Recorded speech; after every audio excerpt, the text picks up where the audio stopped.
अनादि टीवी, मैं हूं आपके साथ सानिसा हरने। और आइए बुलेटिन की शुरुआत करेंगे भोपाल से बड़ी खबर के साथ। आपको बता दें, एमपी विधानसभा का शीतकालीन सत्र आज सत्र का तीसरा दिन है। आपको बता दें, तीसरे दिन भी विधानसभा में हंगामे के आसार नजर आ रहे हैं।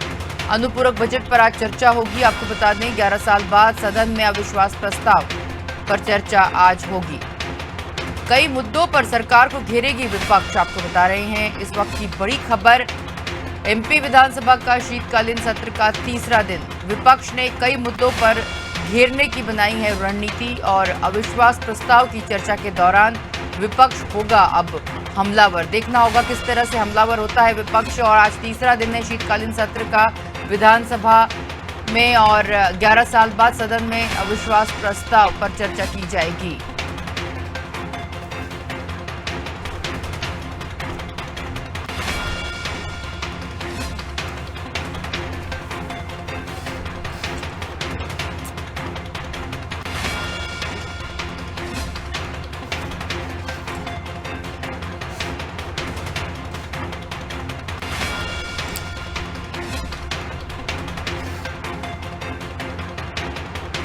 एमपी विधानसभा का शीतकालीन सत्र का तीसरा दिन, आज तीसरे दिन भी विधानसभा में हंगामे के आसार। आपको बता दें, अनुपूरक बजट पर आज चर्चा होगी। कई मुद्दों पर सरकार को घेरेगी विपक्ष।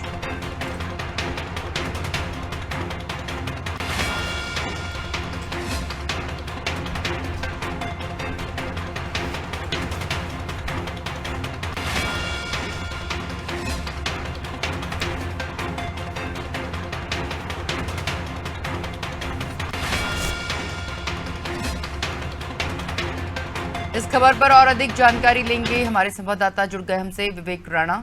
जी विवेक, जिस तरह से एमपी विधानसभा का शीतकालीन सत्र है और तीसरा दिन है आज, और अनुपूरक बजट पर भी चर्चा की जाएगी तीसरे दिन में, देखा जा रहा है कि विधानसभा और हंगामेदार हो सकती है। विपक्ष ने कई मुद्दों पर घेरने की रणनीति भी बना ली है और अविश्वास प्रस्ताव पर भी चर्चा की जाएगी। क्या अधिक जानकारी इस बार के विधानसभा के इसके तीसरे दिन पर?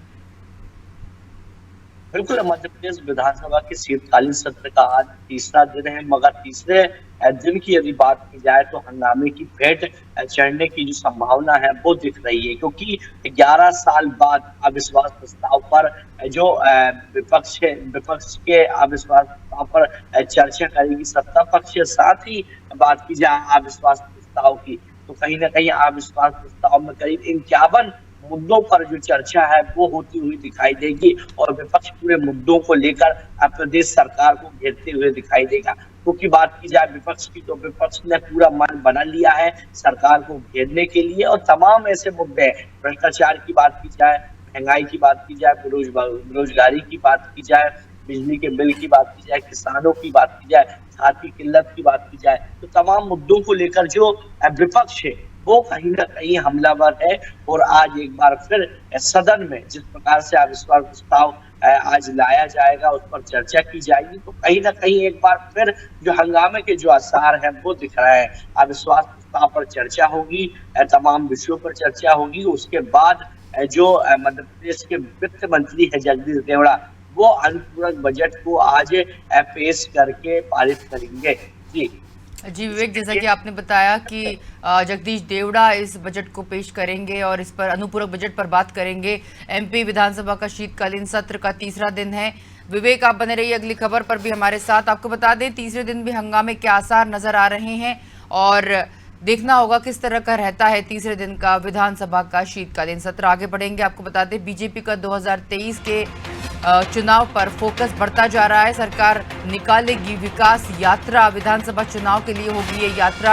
आपको बता दें, 1 से 15 फरवरी तक पूरे प्रदेश में निकलेंगी यात्राएं। आपको बता रहे हैं इस वक्त की बड़ी खबर, बीजेपी का 2023 पर फोकस, यात्रा में प्रभारी मंत्री को दी जाएगी बड़ी जवाबदारी। माइक्रो प्लानिंग का तैयार किया जाएगा यात्रा प्लान और विकास कार्यों का होगा लोकार्पण शिलान्यास। मंत्री विधायक अपने क्षेत्रों में करेंगे लोकार्पण शिलान्यास।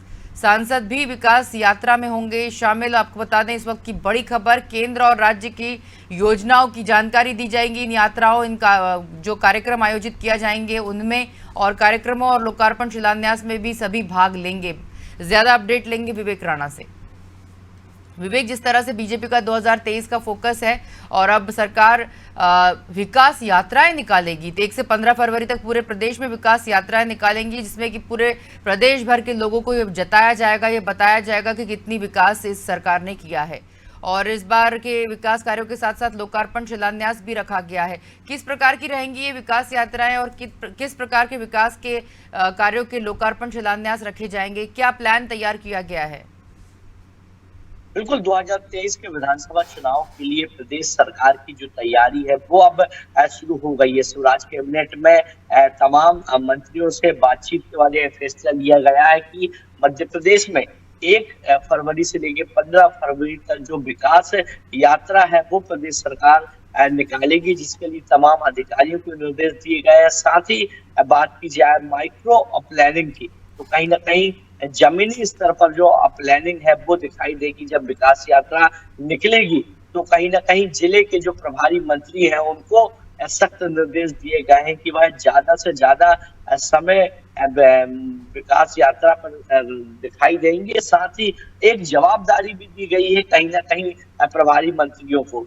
साथ ही जब विकास यात्रा जब शुरू होगी तो उसमें जो विकास कार्य है मध्य प्रदेश के अलग अलग जिलों की बात की जाए, ग्रामीण क्षेत्र की बात की जाए, तो उसका कहीं ना कहीं सलंगा से उद्घाटन है वो मुख्यमंत्री शिवराज सिंह चौहान करते हुए नजर आएंगे। साथ ही बात की जाए विधायक और सांसदों की, तो विकास यात्रा पे सांसद और विधायकों की भी जो भूमिका है वो दिखाई देगी, क्योंकि ग्रामीण क्षेत्र की बात की जाए या शहरी क्षेत्र की बात की जाए तो दोनों ही क्षेत्र को कहीं ना कहीं सरकार विकसित करने के लिए, विकास कार्यों की नई सौगात देने के लिए प्रदेश सरकार के मुखिया शिवराज सिंह चौहान ने पहले ही विधायकों को कहा है कि वह अपने क्षेत्र में ज्यादा से ज्यादा विकास कार्य करें, जिससे आने वाले 2023 के विधानसभा चुनाव में जनता उनको भारी बहुमत से प्रचंड जीत दिला पाए।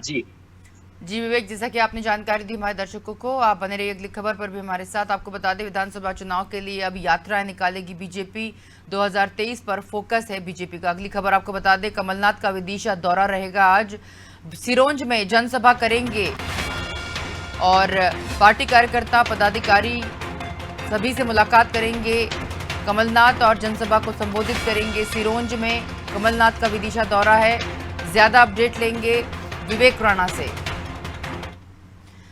जी विवेक, जिस तरह से कमलनाथ का आज विदिशा दौरा है, सिरोंज में जनसभा को संबोधित करेंगे, पार्टी कार्यकर्ताओं से बात करेंगे, मुलाकात करेंगे पदाधिकारियों से, और क्या अधिक जानकारी उनके सिरोंज के दौरे को लेकर और जनसभा को संबोधित करने को लेकर, कितने बजे जाएंगे, किस तरह का कार्यक्रम रहेगा उनका?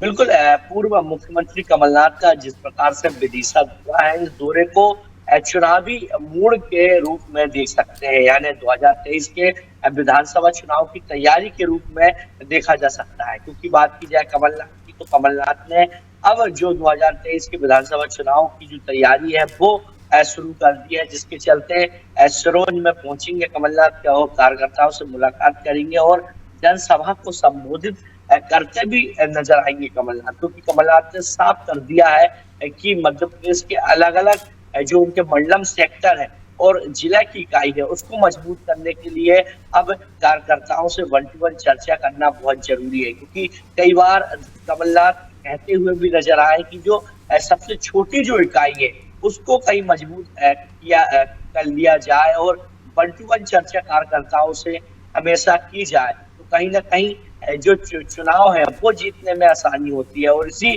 फॉर्मूले को लेकर एक बार फिर कमलनाथ निकल चुके हैं और आज सिरोंज में बड़ी जनसभा को संबोधित करते नजर आएंगे। जी विवेक, जैसा कि आपने बताया कमलनाथ का विदिशा दौरा रहेगा और सिरोंज जाकर जनसभा को संबोधित करेंगे कमलनाथ और साथ में पदाधिकारियों से भेंट मुलाकात करेंगे। विवेक, आप बने रहिए अगली खबर पर भी हमारे साथ। आपको बता दें कमलनाथ का विदिशा दौरा रहेगा और सिरोंज में जनसभा को संबोधित करेंगे कमलनाथ। अगली खबर आपके लिए, राजधानी पहुंचा सम्मेद शिखर का मामला। आपको बता दें टूरिस्ट स्पॉट बनाने के विरोध में उतरे व्यापारी। आपको बता रहे हैं इस वक्त की बड़ी खबर, राजधानी पहुंच गया है सम्मेद शिखर का मामला। टूरिस्ट स्पॉट बनाने के विरोध में अब व्यापारी भी उतर आए हैं। आज आधे दिन बंद रहेंगे मार्केट। करोंद अनाज मंडी पूरे दिन बंद रहेगी। झारखंड सरकार फैसले का विरोध किया जा रहा है। भोपाल पहुंच गया है सम्मेद शिखर का मामला। देखना होगा किस तरह से विरोध करने के बाद क्या संज्ञान में सरकार इसको लेती है। बात करेंगे विवेक राणा से। विवेक, जिस तरह से राजधानी पहुंच गया है अब सम्मेद शिखर का मामला, बहुत ही ज्यादा हाईलाइटेड मामला है इन दिनों। टूरिस्ट स्पॉट बनाने के विरोध में ये व्यापारी अब यहाँ के उतर आए हैं, क्या अधिक जानकारी? बिल्कुल, जिस प्रकार से झारखंड सरकार ने एक नया फरमान सुनाया, उसके बाद से जैन समाज के जो लोग हैं वो कहीं ना कहीं विरोध कर रहे हैं। और बात की जाए जैन समाज के लोगों की, तो जो जैन समाज के जो लोग हैं, वर्ग के जो लोग हैं, उन्होंने कहीं ना कहीं मध्य प्रदेश में भी अब जो विरोध है वो करना शुरू कर दिया है, जिसके चलते आज जैन समाज के जो लोग हैं वो कहीं ना कहीं आज जो उनकी दुकानें हैं वो बंद कर विरोध दर्ज कराएंगे। जिसके चलते बात की जाए पूर्व मुख्यमंत्री कमलनाथ की, तो कमलनाथ ने भी मध्य प्रदेश के मुख्यमंत्री शिवराज सिंह चौहान को पत्र लिखा है और झारखंड के मुख्यमंत्री को भी पत्र लिखकर इस पर चर्चा की है। अब देखने वाली बात है कि जैन समाज के लोगों के द्वारा आज कानून मंडी भी बंद रखी जाएगी, जिससे राजधानी भोपाल के जो आम लोग हैं उनको खासा परेशानी का सामना करना पड़ सकता है। जी, जैसा कि आपने बताया टूरिस्ट स्पॉट बनाने का विरोध चल रहा है। जैन समाज के लोग सभी इसमें अब इसके विरोध में उतर आए हैं। भोपाल में भी देखना होगा किस तरह से ये विरोध इनका कामगार रहता है और किस तरह से भोपाल के व्यापारियों का विरोध झारखंड तक पहुंचता है और ये टूरिस्ट स्पॉट बनाने से इसको रोक पाते हैं। आप बने रहिए अगली खबर पर भी हमारे साथ। विवेक, आपको बता दें अगली खबर, एमपी में मौसम के तेवर सर्द। आपको बता रहे हैं मौसम की खबर। मध्य प्रदेश में ठंडी हवाओं के कारण कड़ाके की ठंड पड़ने वाली है और राजधानी में रात का तापमान 10 डिग्री तक पहुंच गया है। नौगांव और उमरिया में सबसे कम तापमान दर्ज किया गया है। नौगांव में 6 डिग्री पहुंचकर न्यूनतम तापमान 6 डिग्री पहुंच गया है। बादल छटने के कारण तापमान में गिरावट आई है। बात करेंगे विवेक राणा से। विवेक, जिस तरह से एमपी में मौसम के तेवर अब सर्द हैं और जिस तरह से ठंडी हवाओं के कारण अब जाके शुरू हुई है कड़ाके की ठंड। काफी लंबे समय से सभी को इंतजार है कि ठंड नहीं पड़ रही है, अब जाके ठंड पड़ना शुरू हुई है। क्या अधिक जानकारी ठंड को लेकर? बिल्कुल, बादल छटने के बाद से ही पूरे मध्य प्रदेश में जो ठंड है कड़ाके की वो अब पड़ती हुई दिखाई दे रही। राजधानी भोपाल की यदि बात की जाए तो राजधानी भोपाल में रात का जो तापमान है उसमें गिरावट दर्ज की गई है। करीब 10 डिग्री सेल्सियस तापमान है वो राजधानी भोपाल का दर्ज किया गया है। और बात की जाए नौगांव की, बात की जाए डिंडोरी की, बात की जाए अमरकंटक की, बात की जाए तो तमाम ऐसे जिले हैं जहां पर जो तापमान है वो 10 से नीचे भी जा चुका है। और बात की जाए ठंड की, तो कई दिनों से मध्य प्रदेश के जो रहवासी है, जो यहाँ के लोग हैं, उनको ठंड का इंतजार था और अब जो ठंड है वो अब कड़ाके की पड़ती हुई दिखाई देगी।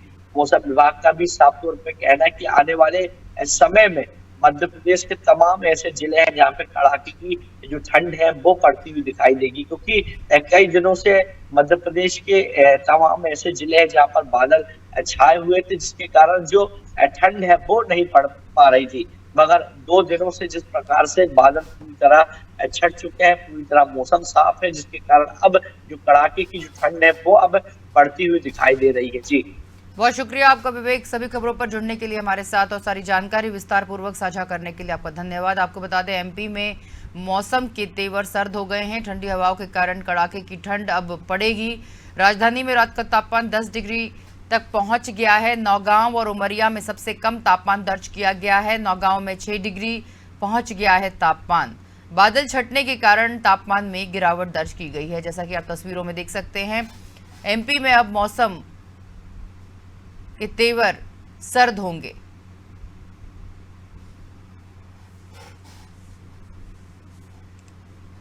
तो फिलहाल बुलेटिन में इतना ही। देखते रहिए अनादि टीवी। नमस्कार।